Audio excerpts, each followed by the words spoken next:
बिस्मिल्लाहिर्रहमानिर्रहीम। Political history of Pakistan के हवाले से हम पढ़ रहे थे, तो आज हम जो अयूब ख़ान का रिजीम है उसको देखते हैं कि अयूब ख़ान ने किस तरह, ये आपके कोर्स कंटेंट में भी है कि अयूब ख़ान के रिफॉर्म्स क्या थे और कौन कौन से मिस्टेक्स हुए थे या उस टाइम पॉलिटिकल कंडीशन क्या था। तो इसको हम देखते हैं।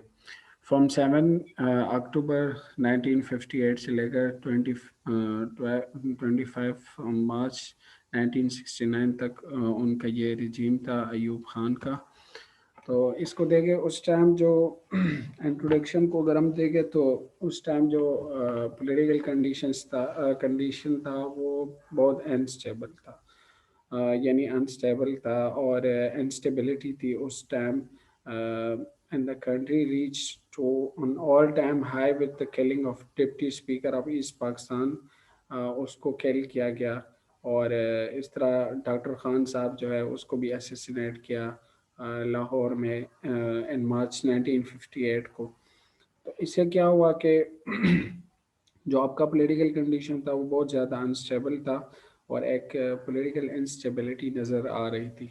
तो क्योंकि असैसिनेशन भी हुआ आपके जो पॉलिटिशियन थे उस टाइम। Excuse me. फिर क्या हुआ कि Pakistan was in the grip of severe economic crisis भी थे उस टाइम। 1958 में बहुत ज़्यादा इकोनॉमिक क्राइसिस थे और आपकी जो कंज्यूमर गुड है उसकी स्कैर्सिटी थी। प्राइसेस जो थे वो राइजिंग पे थे। फूड शॉर्टेज था और इस तरह डेफिसिट, ट्रेड डेफिसिट था। फाइनेंस जो आपकी मॉनेटरी पॉलिसी थी वो बहुत ज़्यादा फेल हुई थी और फाइनेंशियल इनडिसिप्लिन था। और क्रॉप फेलियर, उसके साथ साथ जो आपकी एग्रीकल्चर सेक्टर था वो भी बहुत ज़्यादा फेलियर का सामना था। तो उसमें उस एस्पेक्ट के हवाले से भी इंडस्ट्रियल अनरेस्ट एक कंडीशन था।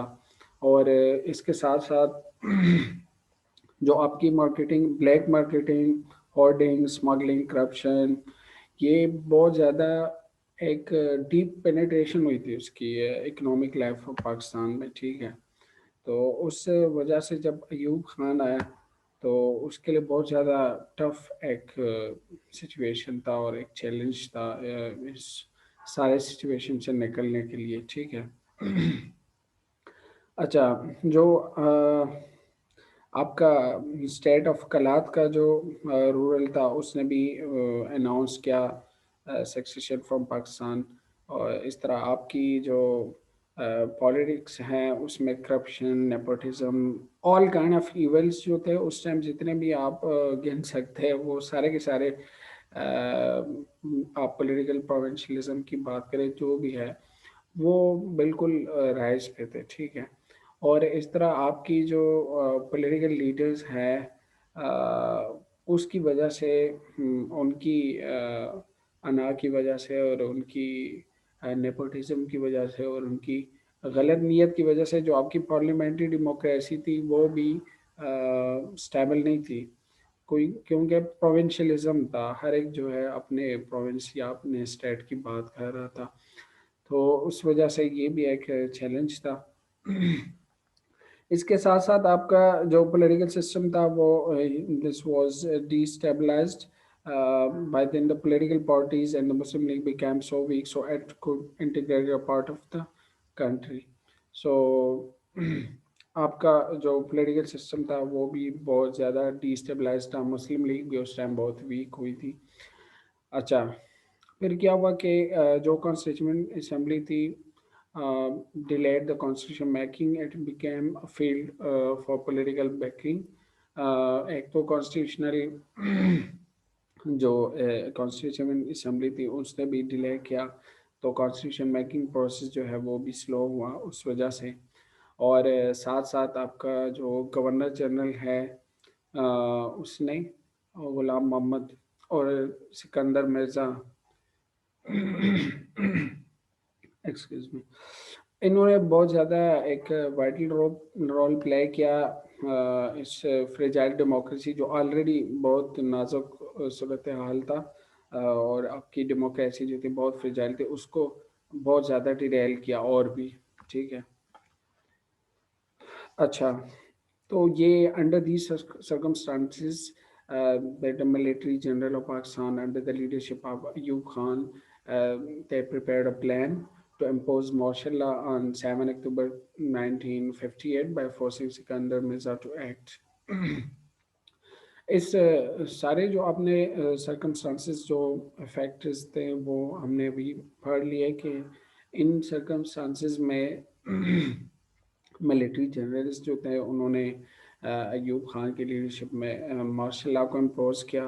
और जो आपका फर्स्ट फेज था उसमें क्या हुआ कि constitution of country, central and provincial legislature, central and provincial government जो है वो मार्शल लॉ की फर्स्ट फेज में क्या किया कि सेंट्रल और प्रोविंशियल गवर्नमेंट जो थे उसको डिसमिस किया गया और martial law regulation was made in place. ठीक है।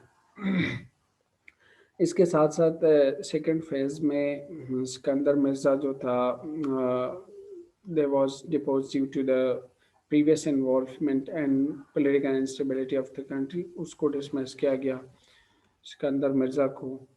अच्छा, फिर ये जो आपकी क्या है transition from the civil to military regime was so swift that not a single bullet was fired in the military patrol was arranged on the street, so no opposition. ये बहुत एक सॉफ्ट तरीके से इन्होंने ये शिफ्ट किया from civil to military regime, that a single bullet was not even fired. और क्या क्या के एक डिसिप्लिन के थ्रू इन्होंने ये शिफ्ट किया फ्रॉम सिविल टू मिलिट्री। फिर क्या हुआ कि जो आपका जो क्या है चीफ मार्शल एडमिनिस्ट्रेटर है उसने बहुत सारे इश्यूज के लॉज जो है उसको इशू किया in order to work as the law of the state supreme court validate the martial law. ठीक है। इसके साथ साथ अयूब खान ने फिर हैद उठाया कि to restore democracy along with the reformation of the society, economy, politics, and administration of the country. A single plot to dislodge the military government was made on 14 August 1959 by an ex-civil servant and 8 others student agitation in the East Park. तो ये सिर्फ हम अभी introduction तक पढ़ रहे हैं कि किस तरह अयूब खान ने मिलिट्री के थ्रू एक सॉफ्ट शिफ्ट उन्होंने सिविल से मिलिट्री में शिफ्ट हुए और बहुत अच्छे तरीके से उसने बहुत सारे लॉज जो है वो भी इशू किए ताकि अपनी जो उनकी मार्शल लॉ जो उन्होंने इम्पोज किया था उसको भी वो एक किस्म क्या कहते हैं लॉ के थ्रू वो करना चाह रहा था कि ये मैंने सही किया है। ठीक है। और इसके साथ साथ 33 कमीशंस जो हैं उन्होंने बनाए थे और उसके थ्रू उसने बहुत सारे रिफॉर्म्स किए थे, कमीशन ऑन कॉन्स्टिट्यूशन पे, एजुकेशन पे, सोशल रिफॉर्म्स पे, इसके साथ साथ एडमिनिस्ट्रेशन पे, agriculture, industry, law, police, power, finance and many others. इस पे बहुत सारे कमीशंस उन्होंने बनाए थे। फॉलोइंग रिफॉर्म्स इन्होंने किए थे। फर्स्ट किया था कि उस time to check the corruption, hoarding and smuggling, ये इन्होंने एक ज़बरदस्त इनिशिएटिव लिया था कि जो करप्शन है, होर्डिंग है, उसको चेक करें। ठीक है। तो इसके साथ साथ जो था उन्होंने प्राइसेस जो है वो चेक किए और सवियर उस टाइम एक पनिशमेंट दिया, रिकवरी ऑफ गुड्स पे उसने काम किया। इसके साथ साथ स्मगलिंग को चेक किया, जो इंडिया से या अफगानिस्तान से आ रहे थे या जा रहे थे, तो international border was sealed you know at that time. तो ये उनके जो क्या है करप्शन और स्मगलिंग के हवाले से रिफॉर्म्स थे। ठीक है। इसके साथ साथ कहते हैं कि फॉरेन एक्सचेंज रिजर्व जो थे उस पर उन्होंने काम किया। जो इकोनॉमिक कंडीशन था that was so bad, so they were aggravated यानी increased by the illegal position of the foreign exchange reserve and the submission of the false tax return and the evasion of the taxes and sale and purchase of the imports permits. जो आपका जो economic condition था वो तो already बहुत severe था, लेकिन it was aggravated by illegal position of foreign exchange reserve और false tax return और बहुत सारे taxes evasion, ये इसके थ्रू इसको और भी बढ़ाया गया, यानी ये गैप और भी बढ़ता गया, इकोनॉमिक कंडीशन और भी बदतर से बदतर हो गया। तो उसमें क्या क्या कि जो आपके मिलिट्री अथॉरिटीज़ हैं इन्होंने ऑर्डर्स इशू किए to surrender foreign exchange and pay taxes and during the prescribe period. तो इन्होंने ऑर्डर्स जो है वो इशू किए कि फॉरेन एक्सचेंज वो अपने वो सरेंडर करे और टैक्सेस पे करे उस प्रेस्क्राइब पीरियड में, ठीक है। तो इससे क्या हुआ कि फॉरेन एक्सचेंज आपका थोड़ा बहुत स्टेबल हो गया और टैक्सेस जो है जो इवेजन हो रहा था वो भी थोड़ा सा कंट्रोल हो गया। और इन्होंने कोई 10 years इम्प्रिजनमेंट रखा था अगर किसी ने ये नहीं किया तो कोई उसने एक वो रखा था टैक्सेस का कि इतना आप इतना टैक्स देंगे, अगर इसे आप नहीं देंगे तो फिर आपको ऑब्वियसली 10 year उसने इम्प्रिजनमेंट रखा था। और इस वजह से ये थोड़ा बहुत कंट्रोल हो गया, ठीक है। अच्छा, थर्ड वन जो है रिफॉर्म्स में हम देखते हैं कि एक्शंस अगेंस्ट करप्ट, जो आपके क्या है करप्ट ऑफिशियल्स जो है उसके अगेंस्ट उन्होंने एक्शंस लिया और एक्शन लिया और large number of screening committees were look up to past conduct of the central provincial civil servant. एक स्क्रीनिंग कमेटीज़ इन्होंने इस्टेब्लिश किए कि वो आपके सेंट्रल और प्रोविंशियल जो आपके सिविल सर्वेंट हैं उसको देखे, ठीक है। और जो करप्ट ऑफिशियल्स हैं उसके खिलाफ उन्होंने एक्शन लिया। On the recommendation of these committees the federal government took action against, तकरीबन उन्होंने 1662 ऑफिशियल्स के खिलाफ ये जो कमेटीज़ इस्टेब्लिश किए थे उन्होंने एक्शन लिया और in the charge of misconduct, corruption, reputation of being corrupt, inefficiency and subordination, इस हवाले से जो मिसकंडक्ट हुआ था या कोई इनएफिशिएंसी थी या उनकी रेपुटेशन इस तरह था या आप कह सकते हैं इनसबऑर्डिनेशन, तो इस वजह से उस पर ये चार्ज लगा और इतने सारे ऑफिशियल्स जो हैं उसके खिलाफ एक्शन लिया गया, ठीक है। आउट ऑफ दीज जो है 823 वो डिसमिस और फोर्सफुली रिटायर्ड, उसको रिटायर किया गया, या 194 जो है उसको रैंक में रिड्यूस किया गया और कुछ जो है उसको उस पर स्पेशल रिपोर्ट पे डाल दिया और यानी कुछ जो है उसको स्टॉप किया, वार्निंग दिया गया और इस तरह इस वजह से गवर्नमेंट जो है उसने थोड़ा बहुत करप्ट ऑफिशियल जो है उसको कंट्रोल किया। अच्छा, ये फोर्थ वन उनके अयूब खान के रिफॉर्म्स में है कि PODO एंड EBDO ये क्या है।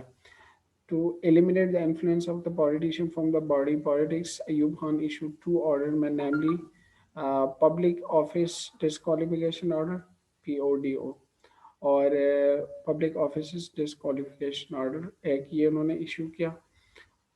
सेकंड उन्होंने इलेक्टिव बॉडीज डिस्क्वालिफिकेशन ऑर्डर्स जो हैं ऑर्डर इसको इशू किया। ये दो इन्होंने इस तरह किस लिए बनाए कि to eliminate the influence of the politician from the body politics, जो आपके पॉलिटिशियन है तो उसकी इन्फ्लुएंस को कम करने के लिए, एलिमिनेट करने के लिए ये इन्होंने इक़दाम उठाया। तो it was applied to those who held public office and were found guilty of misconduct and corruption, जो मिसकंडक्ट और करप्शन में इन्वॉल्व होते हैं। तो इस उस लिहाज से इन्होंने ये अप्लाई किया, ठीक है।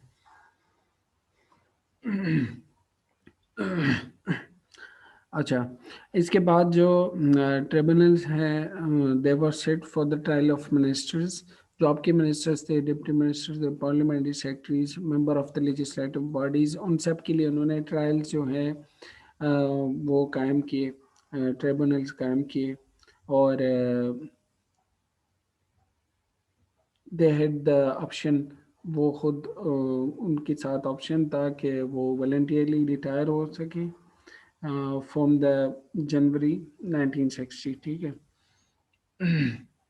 अच्छा, इसके बाद एग्जैक्ट नंबर ऑफ पॉलिटिशियन जो है वो तो अननोन है कि कितने उन्होंने डिस्क्वालीफाई किए थे, लेकिन कोई तकरीबन somehow we can say that it was, from 5 to 6,000. However, the figure seemed too much inflated. ये फिगर इस तरह नज़र आ रहा है कि उन्होंने डिस्क्वालीफाई किया था लोगों को। अच्छा, रिफॉर्मेशन ऑफ फैमिली लॉज, ये एक इन्होंने रिफॉर्म्स में से है, उनकी रिफॉर्म में से है कि बहुत सारे फैमिली लॉज बनाए। प्रॉपर्टी जो है they were made eligible for from his grandfather if left. So property की बात की। सेकंड सेकंड मैरिज जो है वो विदाउट फर्स्ट वाइफ आप सेकंड मैरिज नहीं कर सकते। ये nobody was allowed for second marriage without the permission of the first wife. इस तरह निकाह और रजिस्ट्रार वाज अपॉइंटेड। ये सारे बहुत सारे फैमिली लॉ ऑर्डिनेंस जो है 1961 में अंदर रिकमेंडेशन ऑफ द कमीशन, जो कमीशन उन्होंने बनाया था, तो पाकिस्तान कॉन्सिलिएशन ऑर्डिनेंस, ये एक इन्होंने एक ऑर्डिनेंस पास किया और इसके थ्रू बहुत सारे फैमिली लॉज जो है उसको उसने रिफॉर्म किया। ठीक है। अच्छा, लॉ में बहुत सारे रिफॉर्म्स जो है लॉ के हवाले से किए थे। Martial law regime appointed law reform commission उन्होंने बनाया था। तो उस कमीशन के जो रिकमेंडेशन थे, तो हायरार्की ऑफ कोर्ट्स हो गए, जुडिशियल अपॉइंटमेंट्स हो गए, आपके स्टैंडर्ड हो गए, कंटेंट ऑफ लीगल, और इस तरह लीगल प्रोफेशन का जो स्ट्रक्चर था और डिसिप्लिन था उसको रिफॉर्म किया गया। तो ये लॉ रिफॉर्म्स थे आपके।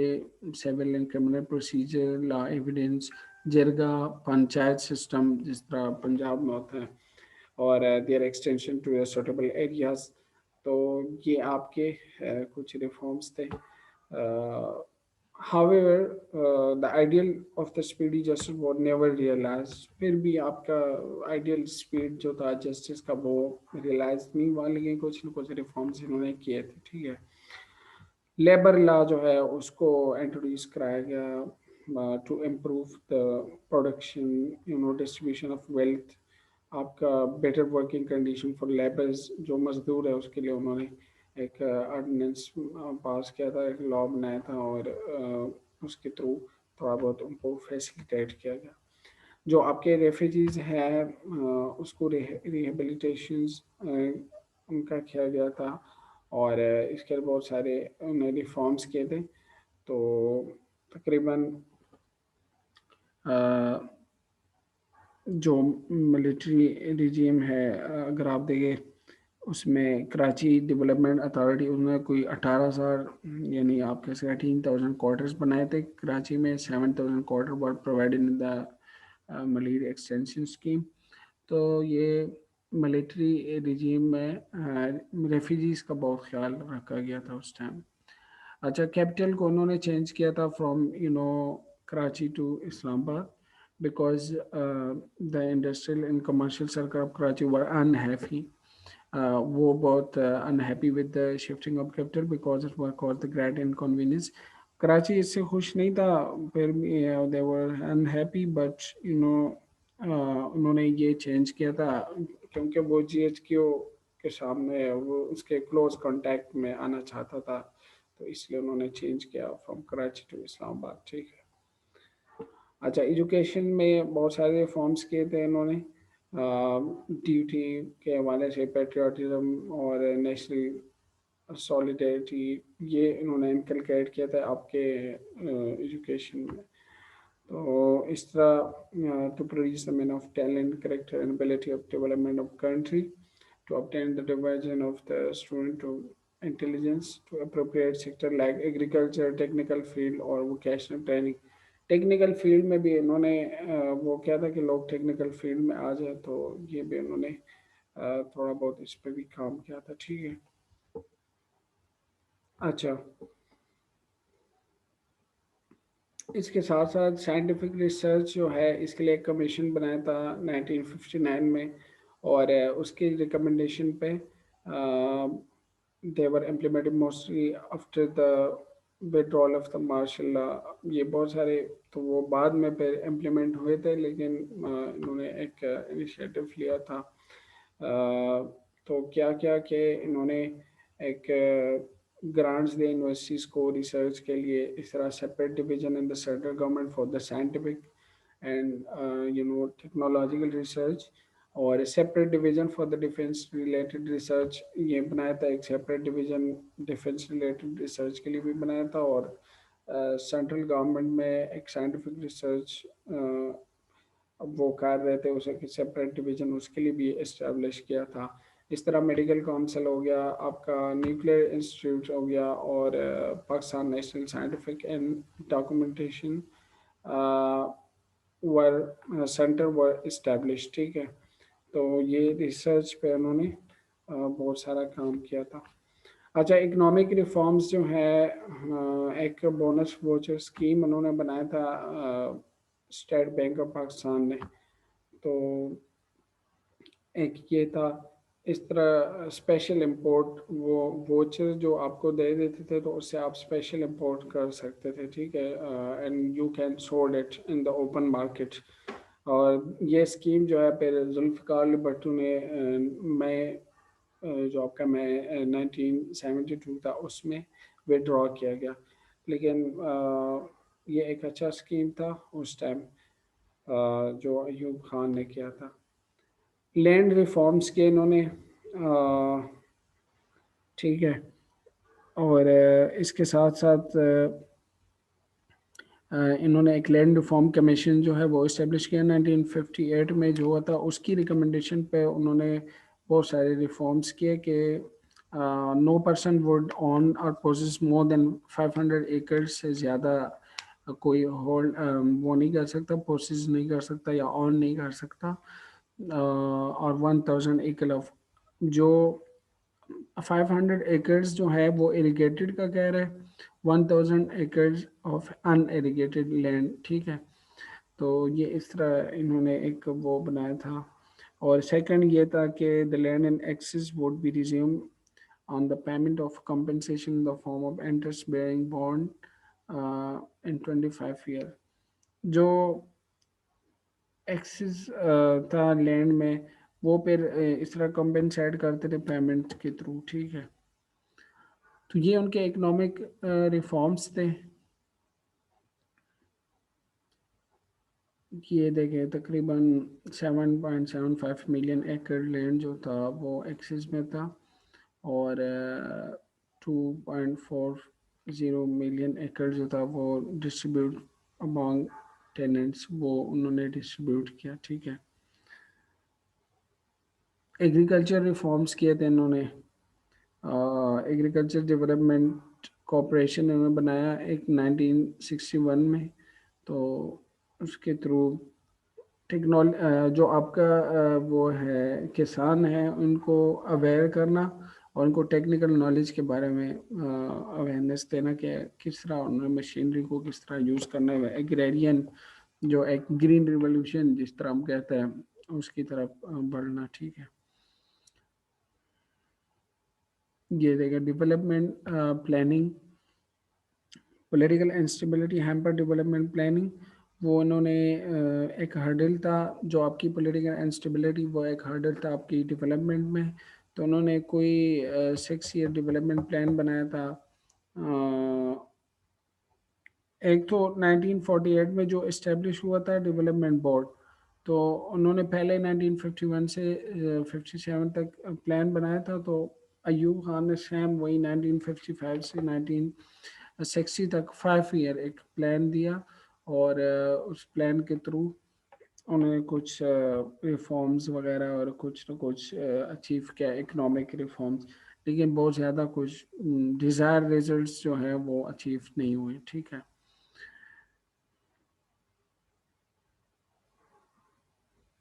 अच्छा, बस ये मेरे ख्याल में काफ़ी